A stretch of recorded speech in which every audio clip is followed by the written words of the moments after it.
Okay. Hello, everybody. I'm sorry I am late. I was in a meeting that went well over time. Okay, assuming that we are on, if you are on there and you're hearing me, please send me a message that I know this is being done right. Our technical support team is not here right now. They are out. And so this is all being done with a technically unsavvy me. Is anyone out there? Okay. I don't know. I think we are on. So I will begin. So, all right, this is a little bizarre talking to myself. Oh, yes, Dan is there. Okay, good. I didn't know if I was talking to myself, Dan, but apparently I'm not. I'm talking to you and maybe other people. Again, I apologize for the lateness. We had an unavoidable situation, but right now we are here and ready to roll, okay?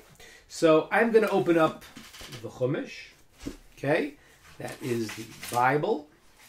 And I'm going to open up to where we got to last time, and we're going to take it from there, okay? Okay, the last thing we got up to was, the last thing we talked about was the splitting of Abraham from Lot. Okay? All right, great. All right, so the last thing we talked about was Abraham has a nephew. His name is Lot, and he is an enigmatic character. I got to tell you. He's a very strange character. Hard to tell if he's a good guy or not a good guy. Okay, from the text, it's not really clear. Let me give you some background who this guy is, and we'll try to understand about him. The name Lot, in the mystical writings, it says it's the word Lait, which means to be cursed. Okay, Lot, as you know, I just told you from last week's class that when Abraham and Lot went down to Egypt, they came out. Lot said to Abraham, he said, "Listen, I can't be with you. That's it. I'm out of here." And they started having a fight over the sheep because Lot was stealing. He was now having his shepherds muzzle their animals. They were grazing in pastures that were not theirs. Abraham, started rebuking them. And Lot said, "Listen, hey, you know what? Who's going to inherit Abraham? Nobody's got no kids, me. So it's mine." So what happened was Lot separates from him, and then God speaks to Abraham. And the sages tell us that God spoke to him once he separated from Lot, which means Lot was not a good guy. Yet, we're going to see later, in the story of the city called Sodom, where Lot goes, that makes sense. He goes to a place that's not so good, because if he's not so good guy. In the story of the city of Sodom, there was a law in Sodom. The law was you could not do kindness. You could not go and help people. That was their basis. And there was a story that happened that the people saw this woman, this girl, giving bread to a poor person. And they took her clothes off, they put honey all over her, they left her outside until the bees came and stung her to death. The Medrash says, who was this woman? Who was this girl? This was the daughter of Lot. And Lot must have trained his daughter to do kindness. So Lot, on one hand, seems like a good guy. On the other hand, he seems like not such a good guy. He runs the city of Sodom, which is like the most bizarre place. So we learn something very deep right now. Okay? So welcome, everybody. Let me see what I got here. Kenyetta, welcome. And I can't read the other name. That's Nocha World Center. Magna, welcome. Welcome, everybody. All right. So let's start this week. Now we have to, again, the introduction is that the nephew of Abraham, name is Lot. So we see different things about him. Good guy, bad guy, not. That's the question we're going to get to. And from last week's story, we saw that when Abraham went down to Egypt with his wife and with Lot, they came out of there very wealthy, and then Lot started fighting with Abraham, and then Lot went on his own way. He goes to the city of Sodom. Okay. And now in the Bible, we have the story of the First World War. Okay? The First World War was not in the early 1900s. Rather, the First World War is in this story in the Bible. Now, let me explain what happened here. There was a king named Kedar Laomer, that was his name, and he had subjugated some other kings that were living in the land of what will future be Israel, and he had subjugated them. They had to pay tax to him. And then these kings living in the land of Israel, we'll call them the 5 kings, they wanted to break away. They didn't want to pay taxes to this guy Kedar Laomer. So Kedar Laomer took his other friends, 3 other kingdoms, so there was 4 kingdoms, and they came and they made a war against the 5 kings that they had subjugated in the land of Israel, which is not land of Israel, now it's called land of Canaan, but that's the story. Now, why did it happen? If you know the answer, please feel free to say it. So, I guess that's what I just said. The reason why they fought the war was because these guys, the 5 kings, wouldn't pay their taxes, and they wanted to throw the yoke off. And so he attacked and said, listen, I'm in charge and you got to give me the money. That's what it seems to be. And that's what the text seems to indicate. However, there's a deeper reason for this war. And this is brought in the Kabbalah. The Kabbalah, it says in the book of the Zohar, it says the real reason for this war was not the issue of the taxes. That was sort of a political issue. But there was a deeper reason they wanted to come to the land of Israel and fight this war. The reason was they wanted to capture and kill Abraham. Wow. So as we said before, Abraham is having this revolution. And the 4 kings, they have a political reason. The 5 kings in the land of Israel, soon to be called Israel, not yet, in this land, they are, rebelling against us, but their deeper reason was they wanted to get rid of Abraham. That was their real reason. Okay? All right, so fine. That's a very interesting insight. I want to explain that a second to you, because if I asked a student of history, what was the reason for the First World War? Okay, what was the reason? So, you would say what? You would say, well, because the Treaty of Versailles put Germany in a bad situation, this and that, and all those things would be true. Those are the political reasons. But there's a deeper reason. The deeper reason was the battle that Hitler was trying to have. He was trying to have a battle against the Jewish people because he knew what they represented in the world.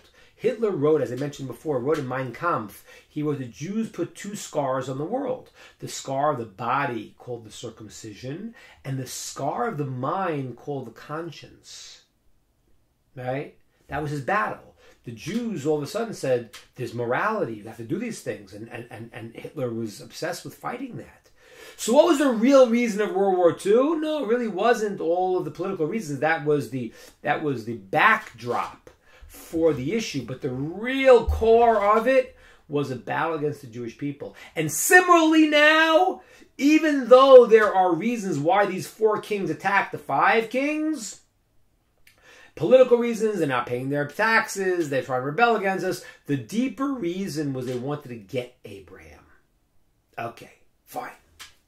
Now, according to that, the story is very strange, because here's the story. The story is the 4 kings come down to fight the 5 kings, and they fight, they capture, this and that, and they take Lot. They take Lot, Abraham's nephew, who just separated from Abraham. Now, a refugee from the war comes and tells Abraham, listen, they've captured your nephew.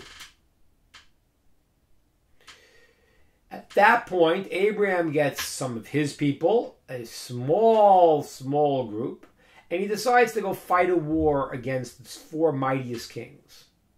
Crazy. And he goes to retrieve Lot to get him back, and he fights the war with his small ragtag bunch, and they actually beat the 4 kings. And they retrieve the booty, the spoils, the captives of the 5 kings that the 4 kings had taken, and they pursue them and they get them out. A tremendous miracle, but that's the story. Now, what I want to share with you is, in the text it says that when the 4 kings came down to fight and they started capturing, it says they captured Lot and they decided to leave. They said, okay, we got Lot. Now, that's really weird. Why did they think that because they got Lot, that's it, the war's over? Especially we said that their reasoning was that they were trying to fight against Abraham. So why were they content with Lot? That's the question. Why were they content with Lot? All right? That's my question. And this is going to get a little bit deep now, so let's hang in. It's getting very powerful now.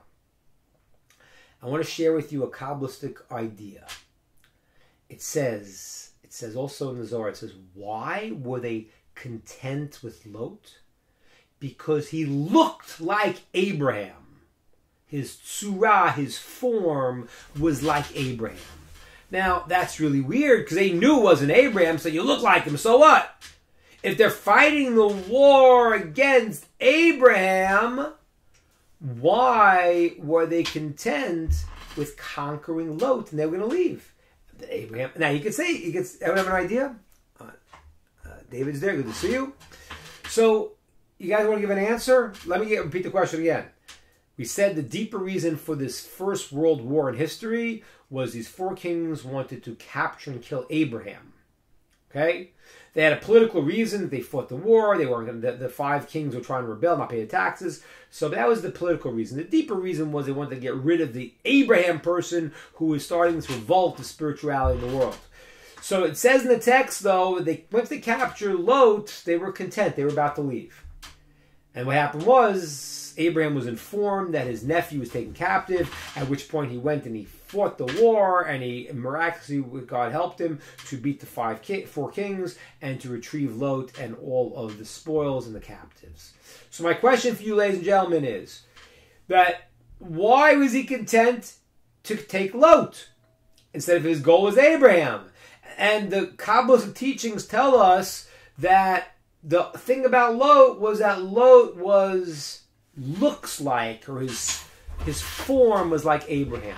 So what? Doesn't help anything. Anyone have any ideas? This is an open question. Dan, you got an idea? Don, you got an idea? Who's got an idea? Okay. So I'll give you an idea.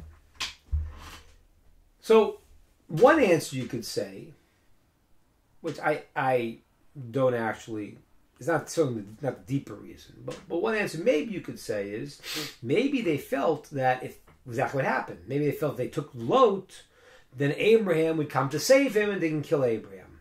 That's possible. To bait Abraham. Very good, Dan. Very good. So one possible approach is exactly what Dan just said. I just said it right before, but that's what Dan's answer was, to bait Abraham.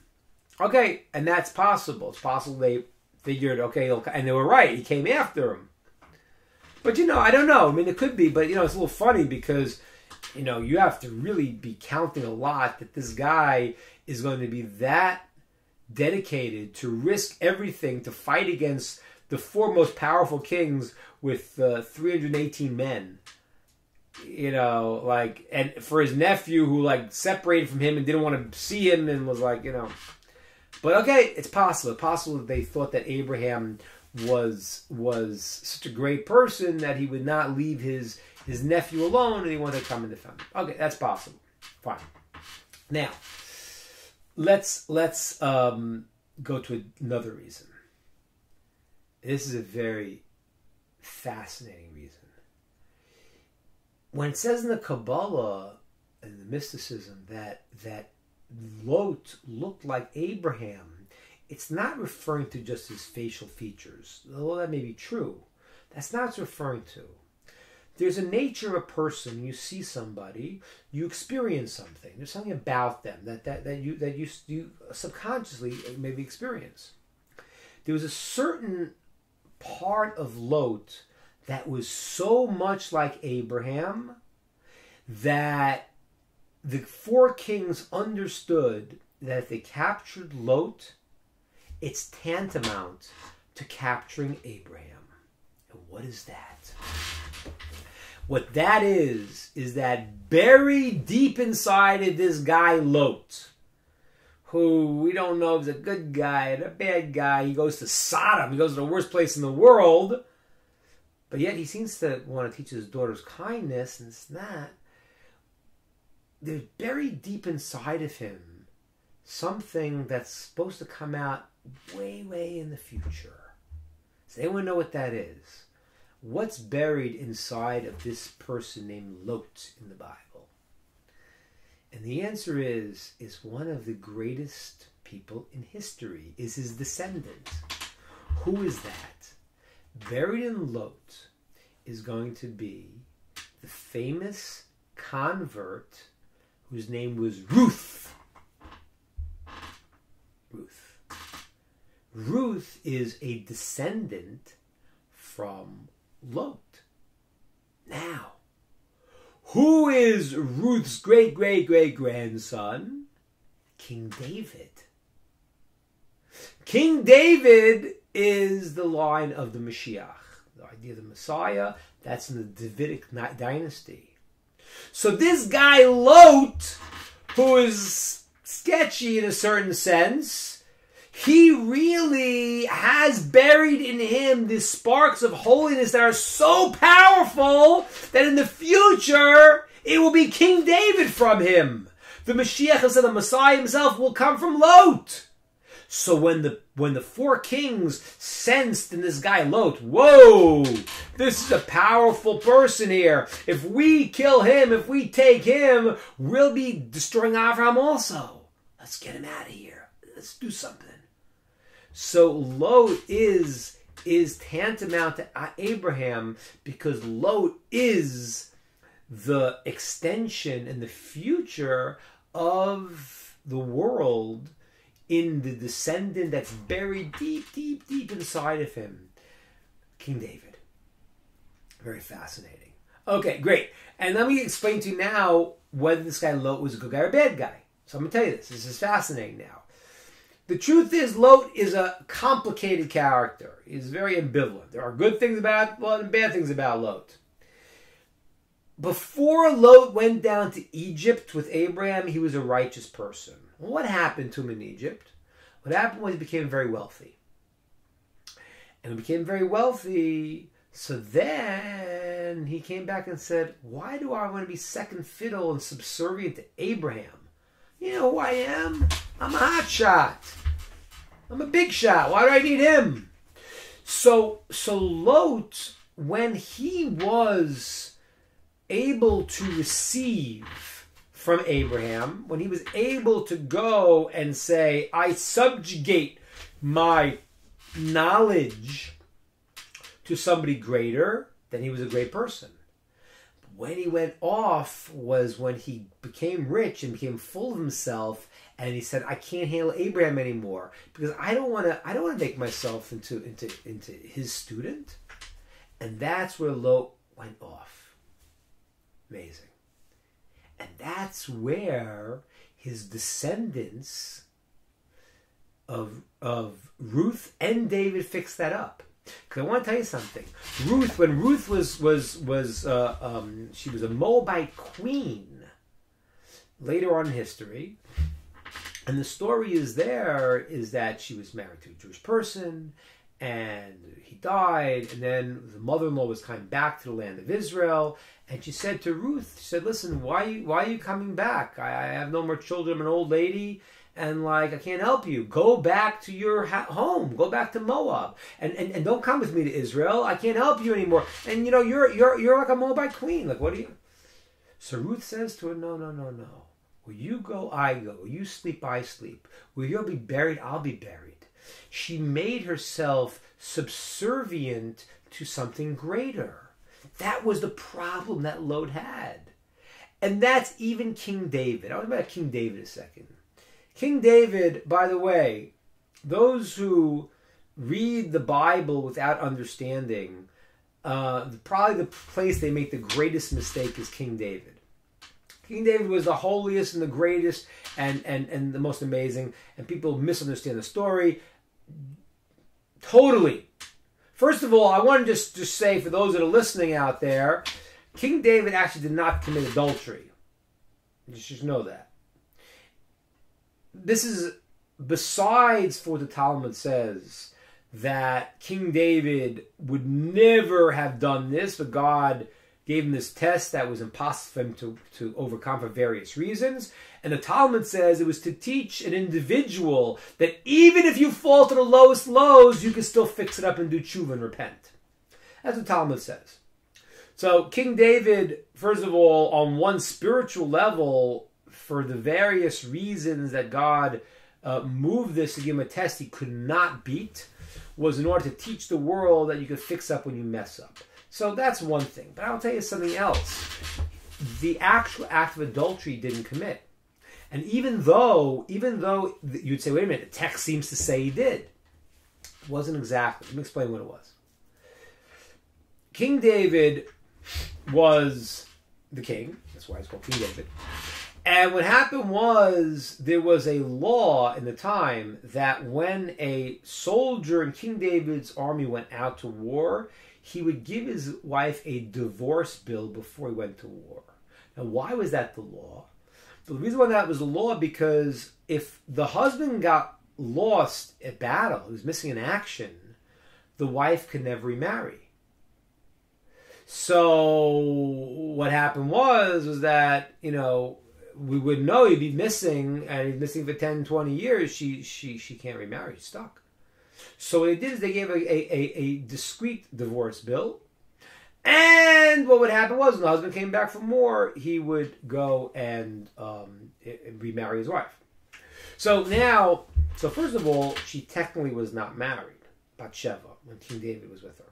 Now, but still, it's still not right. She has a husband and this and that.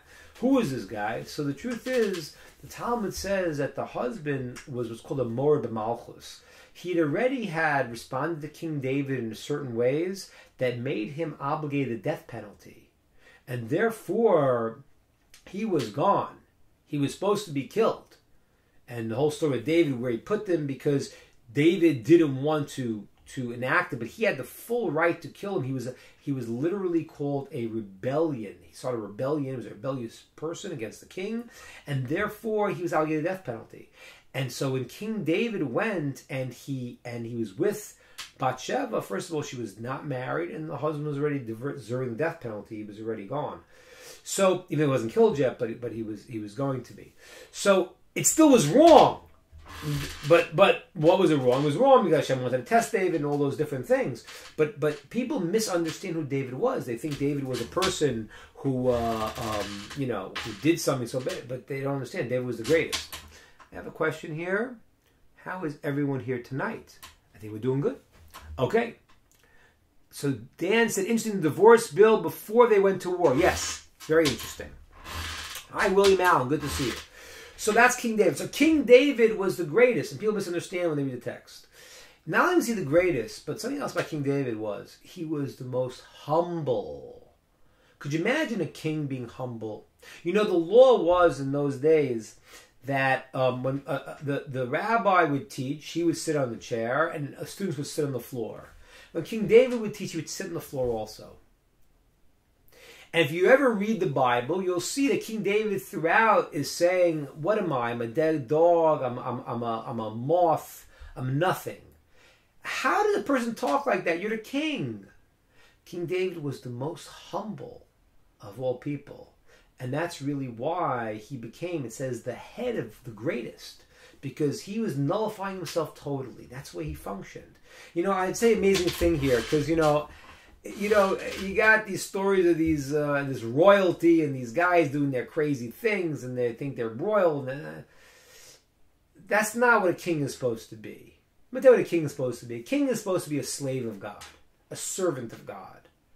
King David, it said he stayed up all night learning Torah, and he would stay up all night and he would doze off like this, for a few minutes at a time. And it says he kept a harp over his bed. And there's a certain point before dawn where a ruach tzfonit, a northern wind would blow, and it would hit the strings of his harp, and it would arouse him, and he would take the harp, and he would sing songs to God the rest of the night. So the king said, you're a king, you're a slave. All night you're learning the Bible and the Torah, and then you're singing to God. And he wasn't embarrassed. Because the true king is someone who says that I am supposed to show that there is a greater king, a master of the universe. King David was that humble person. So what happens here? Lot is like a mixture person, because when he has the humility, then he's the student of Abraham and he becomes a righteous person. Once he becomes full of himself, he separates from Abraham. That's all fixed in his descendants, who are Ruth then. She brings out the humility, says, where you go, I go. I nullify myself, and I want to become part of this nation.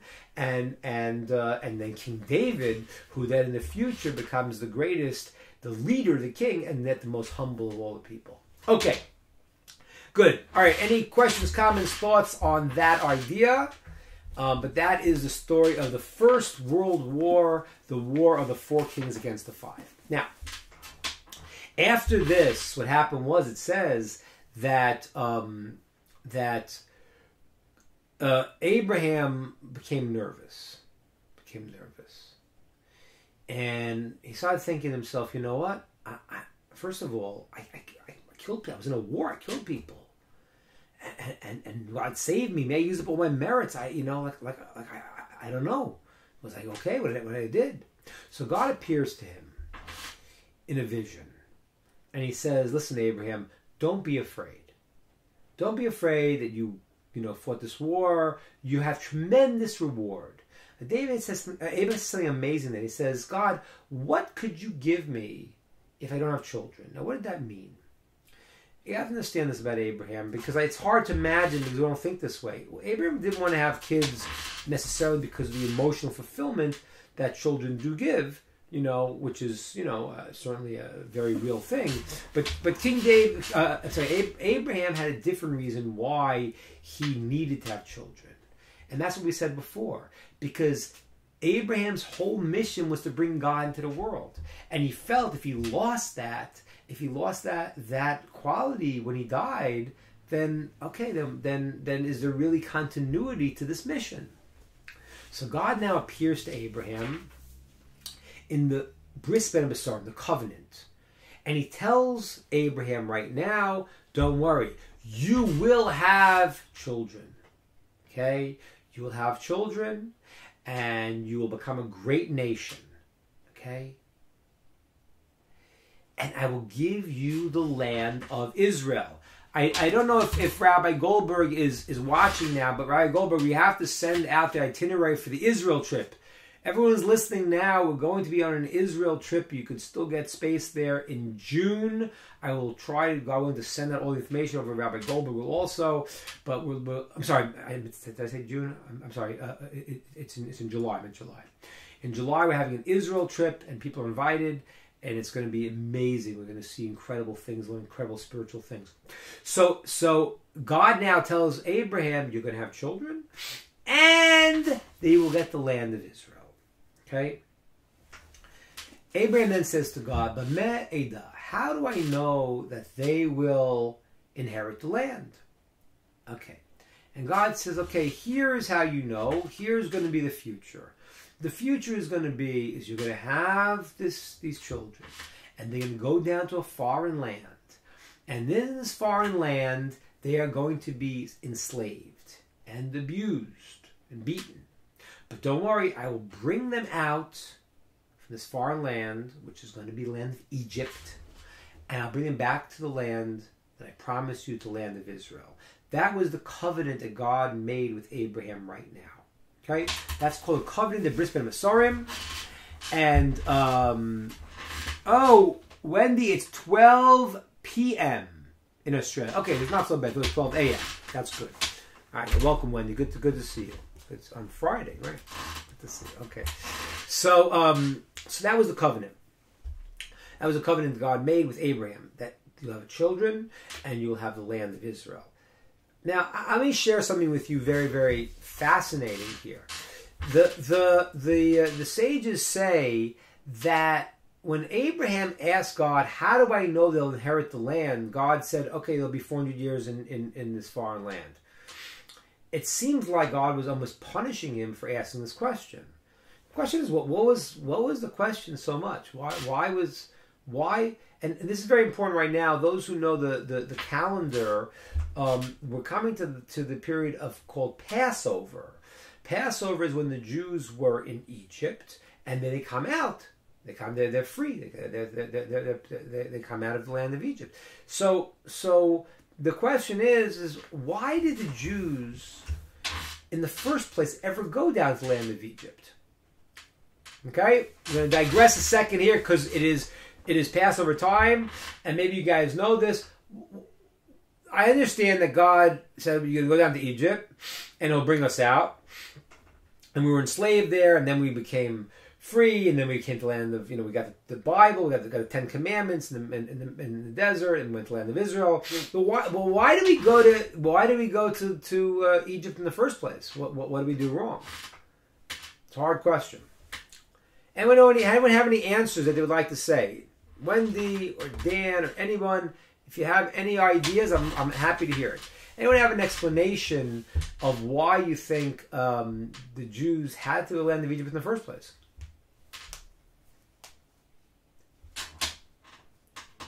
It's an open question, guys. So feel free. It's an open discussion. Share your ideas. Again, the question is why. The story that we're about to see is that what God just promised Abraham, the Jews will go down to be a foreign land and be enslaved there, and then they'll come out, and then they'll be given the land of Israel. But I'm asking a different question. Why in the first place did they have to go to Egypt? Why didn't God just bring the land of Israel? Why get the bad stuff of being slaves? What did that do for us? Okay? So, no problem, Dan. So, all right, that's the question. So there's a lot of different answers. Let me give you some amazing ideas here. This idea is maybe the most complicated, but I think it's so deep and so beautiful. I want to share it with you. I told you guys last week that Abraham's trait was kindness. Was giving. Now, when you give to someone, if you build a relationship based on your supporting them, giving them, that's very noble. But it has drawbacks. Let's understand this.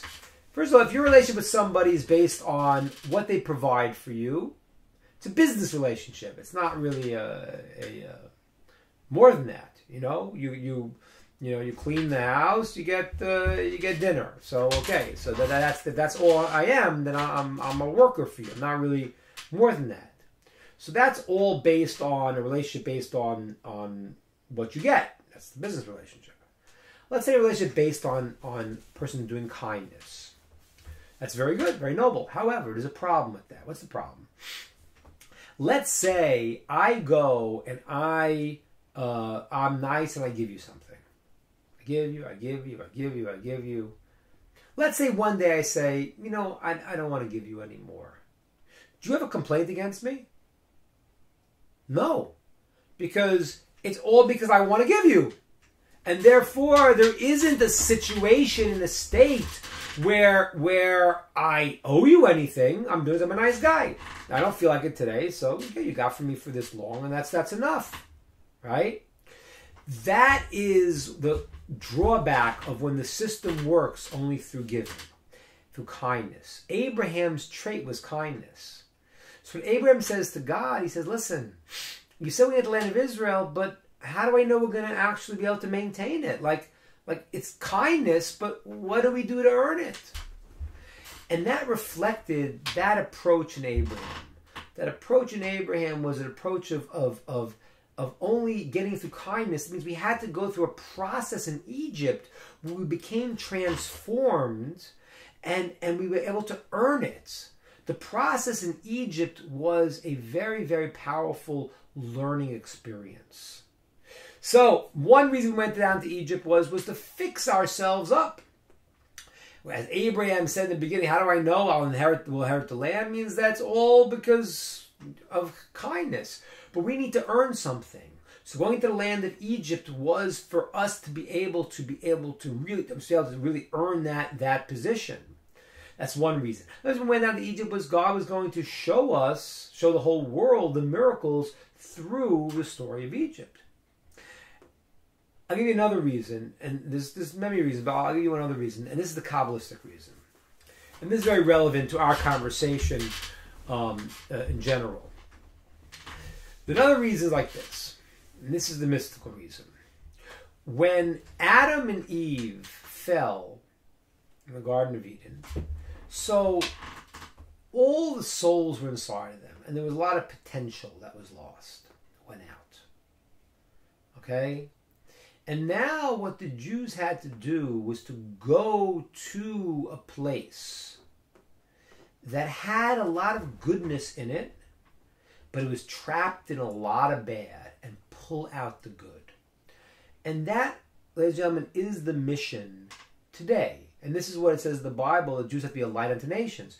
What it means is that there are sparks of holiness in every place in this world. And the Jewish exile, even today, is to go to cities, go to places, and bring out that goodness. Okay? Every country, every society has a unique way to see the world. And that's something that's very special. And what happens is that when we go into those lands, it says that those sparks of holiness, the sparks that have to be redeemed, are being transformed. That's what happened in Egypt. It says that most of the sparks from Adam, when the good things that got trapped, were trapped in Egypt. And the Jews pulled them out. And that's why the mystics say there's one of the commandments is a Jew cannot go live in the land of Egypt anymore. And one of the explanations the mystics say is because what happened was that we cleaned out, the job is done in that place. You don't have to do that job anymore. The job is done. The things that we had to pull out, the holiness we had to incorporate into the grander system has been incorporated. It's a very, very deep idea, but that's also another idea why Egypt we had to go to fix up ourselves and fix up the world in that process. That happens today. Now, I want to answer a question based on this. I have a question here from Jay. Besides of pulling out the sparks, possibly to repair any damage done beforehand, to earn the right as well as to go to Israel. Yeah, that's another reason what Jay said. Some people said that the Jews themselves, when they went to Egypt, they had made mistakes. They even fell into idolatry.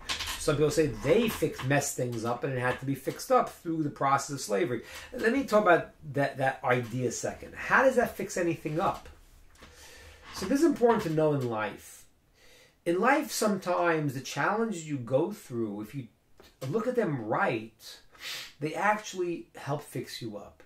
And you look at people who never had any difficulties. Everything's great, you know, the guy's a star quarterback and they become very plastic. There's a certain place where the physical becomes so central to who they are, they're not really able to go into bring out the more refined things. Sometimes the challenges in life are what bring out a person's greatness. So the Jews in Egypt had to bring out their latent greatness. They had their own mistakes that they had done, and they had to bring those out, and that was why they had gone through servitude, besides for the mystical reasons that they had to then go and to fix up Egypt and fix up the world. Very good, Jay. Now, all right, so any questions, comments, thoughts? We're happy to hear it. And I'm going to keep moving along here in the story of the Bible. Okay, now, here comes some serious stuff. Wow, this is now the whole political world. Oof. So what happens now is it says that Abraham's wife Sarai could not give birth. Okay? And what happened was they had lived in the land of Israel for 10 years, and so she felt she was barren. She couldn't have children. So she said to Abraham, listen, take my handmaiden, her name is Hagar, and I want you to marry her, and she'll have children. I'll have children through her. I'll raise the children and I'll teach them. It's like an adopted child, and that was somewhat common in those days in that sense. And that's what Sarai thought was the right thing to do because she couldn't have children. And she wanted Abraham and her to have children, but that was the fertility method, was to vicariously do it through her handmaiden's name was Sarai. Her name is Hagar. Now, who is this person named Hagar? When I fix my yarmulke here, it goes the opposite way. When my thing's opposite on the video. So, who is this Hagar person? She was actually an Egyptian princess. And if you remember the story I told you before, that when they went down to Egypt, then Pharaoh tried to steal Sarai. It was maybe called Sarah eventually. And all these plagues were happening to him, and he realized something's going on. And one of his daughters saw this, Hagar, and she said, listen, these people are unbelievable. I'd rather be a handmaiden to them than be in the royal palace. So this Hagar lady was a pretty serious lady, okay? She wanted to come to be with Abraham and Sarai. And now Sarai, who is sort of trained Hagar, and Hagar has been we get the idea of slavery here, so we get the wrong picture. I mean, she was really her mentor. She totally worked for her. She was like her slave, but not in the sense where she was beating her. She was very loving to her, took care of her. And she even said, now let her go and marry my husband, and he'll have a child through her. But what happened was something that's very fascinating. Abraham has relations with Hagar, and the verse says Hagar became pregnant. And once she became pregnant, she then looked down upon Sarai. The verse is Vatakel Gvirta Beinea. Her I don't know, what do you call her? Her boss, or her mentor, Sarai. Now Hagar starts saying, yeah, she's a phony. She's been married to Abraham all these years, she couldn't get pregnant, and now I'm with him, and right away I get pregnant? Now, once Sarai saw that, she wasn't happy. Okay? And once she saw that that Hagar started speaking badly and started putting her down, she said to Abraham, I'm angry with you. Because first of all, you did a couple things. You hear her insulting me, you're not saying anything. You're not putting her in her place. And second of all, you know why this happened? I understand now, because when you prayed to God before at the vision that we just talked about, you said, you haven't given me a child. Why didn't you say us? So Abraham's like, okay. He says, listen, okay, you deal with Hagar. I mean, she's your handmaiden. You deal with her. And what Sarai did was she started to work her really hard. She tried to put her in her place. Nachmanides says this was a mistake. She did too hard. Nachmanides says this has to do with a little bit in the future, where the Arab nation, who are descendants of Hagar, will do terrible things in the end of days in the land of Israel, as we're experiencing. And Nachmani says one of the reasons is because Sarai should not, she's a righteous, holy person, she had to straighten Hagar out, but she did it in too of a strong way. And that was a blemish that was done, because all the blemishes are done by the forefathers, like we're extensions of them. So they're cosmics. Like, when a baby is born, so, whatever happens in the DNA in the beginning, that's going to form the whole child. So the forefathers and foremothers, that sort of is the DNA of the future. So when Sarah goes and she's too rough on Hagar, that leads to these problems. Okay? So now, what happens is that Hagar runs away. She runs away from Sarai, and an angel, according to the Talmud, a few angels, come to speak to her. And that's incredible, because now you understand what level she was on. She was like seeing angels in the house of Abraham. And she's like, we have stories later on in the Tanakh and later stories where someone saw an angel. That's where Manoach, Samson's father, thought he was going to die.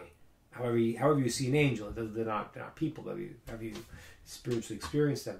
But Hagar is able to see it because she saw it at Abraham's house. Okay, so she goes to the angel says to her, listen, where are you going? He said, I'm running away from Sarai.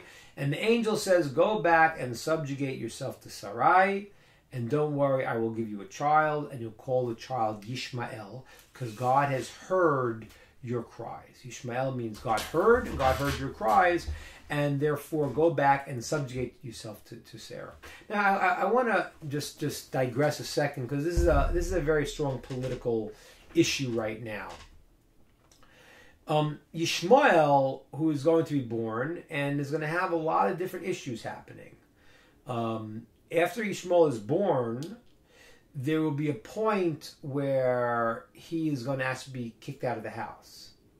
And why was that? Because later on we're going to see that when Abraham and Sarah have a child, Isaac, Yishmael was doing things that were not right. And he was shooting arrows at him, and he was doing all these things, and God says to Abraham, listen to Sarai and kick him out. Very, very difficult, but that's what happened. You're going to go do what Abraham to do. So there's an interaction between Hagar and Sarai.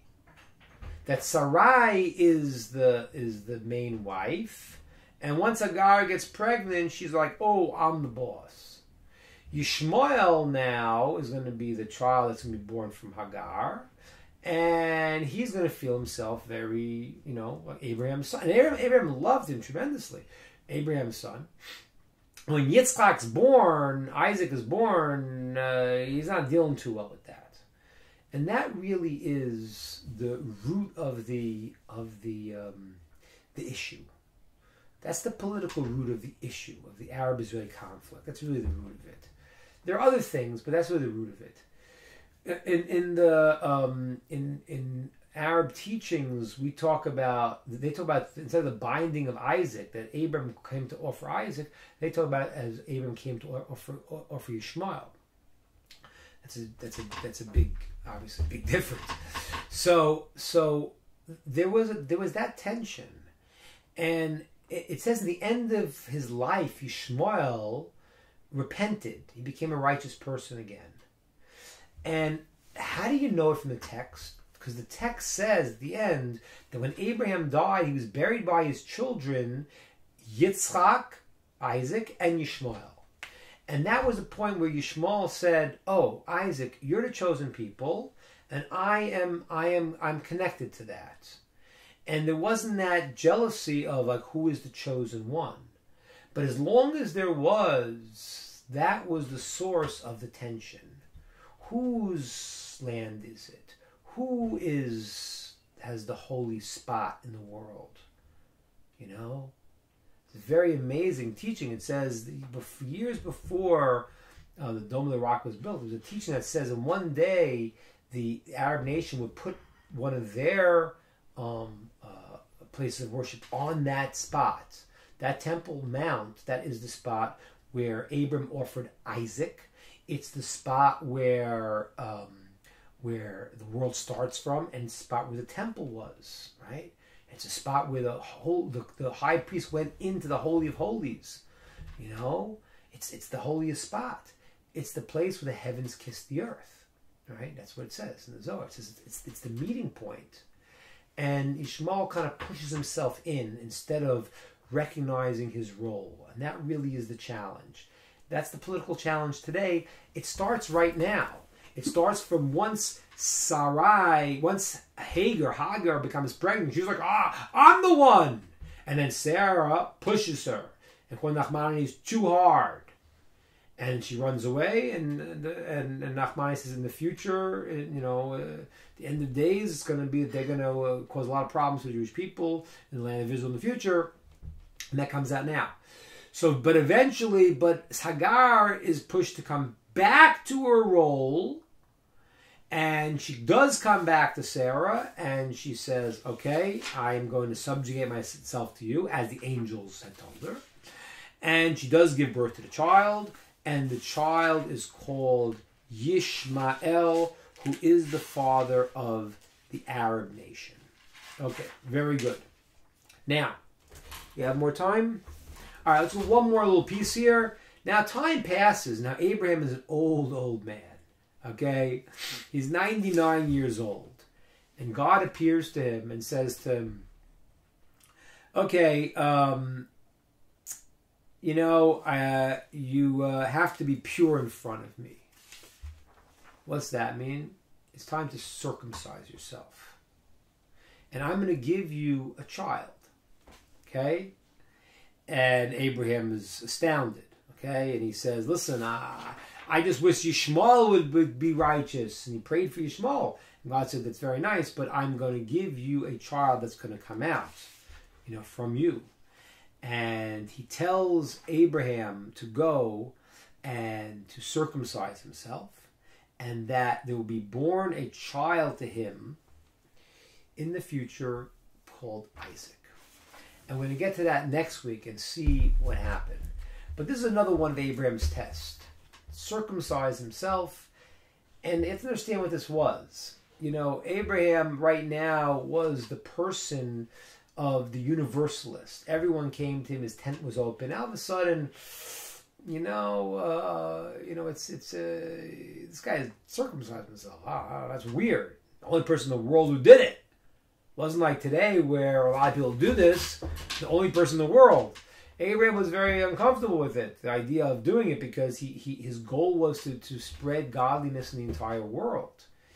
As Maimonides says, one of the functions of the circumcision, that's not the main reason, but one of the things is that it shows, it's a sign for a holy nation and for all believers too.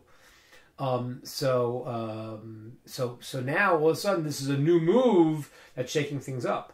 We're going to see Abraham does it, and then we'll see the story of how the next of the forefathers comes in the picture, who's going to be Isaac. Okay, I think I have a question here. All right, I got a few questions. I got Don, Hashem has a plan for everything, only we don't see it all or understand why. With Ishmael, we are still feeling the results of a long time ago. That's right. I once mentioned this. It's a very strange thing. It says that there's a midrash, which is, again, this is thousands of years ago, and it's a teaching that God told Moshe at Mount Sinai. It's brought in one of the texts called the Midrash Pirkei Elazar, and it says like this. It says that the name of Yishmael is one explanation, is what we just saw, that God heard her cries. God heard, right? Because she was crying and she was in a hard situation. There's another explanation. It's called Yishmael because he, in the end of days, when the problems happen right now in Israel, and we call out to God, God hears us because of the pressure He's putting on us, making us call out to God. So according to that medrash, He's called Yishmael because in the future, when He causes all these terrible things, then that leads the Jews to call out to God.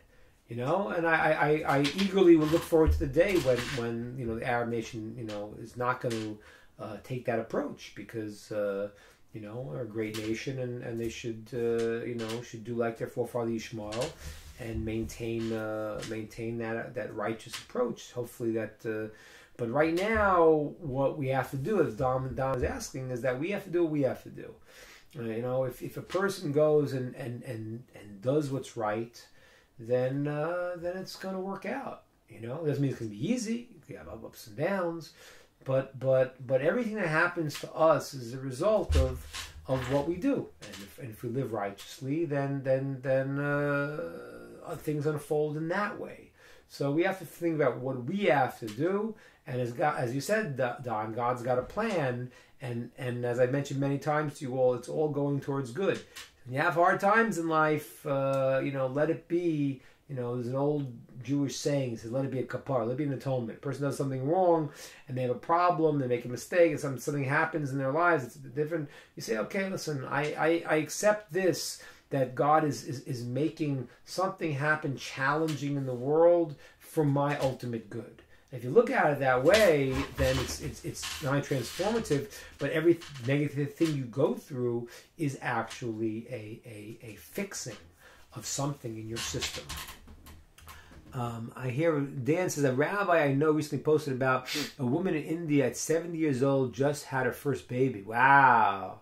I like that. Wow. I don't know if that was, it's interesting. I mean, I don't know if that story is, I don't know if it's a miracle or what. It depends if she was still having her period. Sarah had lost her period. We're going to see next time. And then she got it back. So I don't know what that is. I mean, that's fascinating. But certainly for Abraham and Sarah, it wasn't just like a freak of nature. It was really impossible. She was on a period. All these things. It was not possible, and it was through a miraculous process. And we'll explain why it had to be like that. Very, very fascinating. But we'll see you all next week at 8:30 for more exciting discussions from Genesis. All right. Have a good one, everybody. Bye.